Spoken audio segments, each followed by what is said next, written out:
Assalamualaikum. So sekarang jam around pukul 3.05 petang. Sekarang ni kita masih lagi dekat showroom sekitar Lembah Kelang. Kat belakang ni Daus tengah bawa pemasangan GPS Tracker yang boleh counter signal jammer dekat Alphard AJ30. Untuk maklumat anda, kalau anda boleh nampak dekat belakang saya ni, banyak sangat kereta Alphard kan. Tim kami berada dekat sini untuk buat pemasangan item security. So macam owner ni dia sibuk, tak sempat nak datang and mungkin jauh lah daripada EasyTrack sebab kita kat Puchong kan. So owner decide, dia minta sales advisor dia tolong arrangekan masa dan juga tarikh untuk hari ni untuk buat pemasangan item security yang owner ni pasang ialah GPS Tracker with counter jammer. Tapi owner ni cakap dia nak pasang ni dulu and then nanti bila dah settle, insyaAllah next month dia akan upgrade lagi untuk item security lain. So macam anda boleh tengok belakang saya ni ada Alphard AJH40.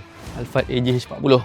Okay, so tak kisahlah anda pakai Alphard AJ40 ke, 45 ke, tahan 40 ke, tahan 45. Okay, macam belakang-belakang ni, kita boleh pasang dekat dalam kereta anda. Sebab apa? Kita pasang tu, pemasangan kita gunakan automotive punya spec. Maksudnya seperti factory installation lah. Daripada segi wiring, kita gunakan grade automotive. Daripada cara pemasangan pun, kita refer balik schematic diagram. So kalau macam AJ40 ni, dia ada schematic diagram dia untuk kita buat orang kata cut off, which is untuk matikan enjin kereta yang tak kacau sistem CAN bus, tak kacau wiring kereta dan tak kacau ECU kereta. So that's why lah kita boleh buat pemasangan. Sama juga dengan 30 ni, biasa common. Anda selalu tengok itu buat. So untuk AJ40 yang baru keluar, tahan 40, don't worry, kita boleh buat perkara yang sama.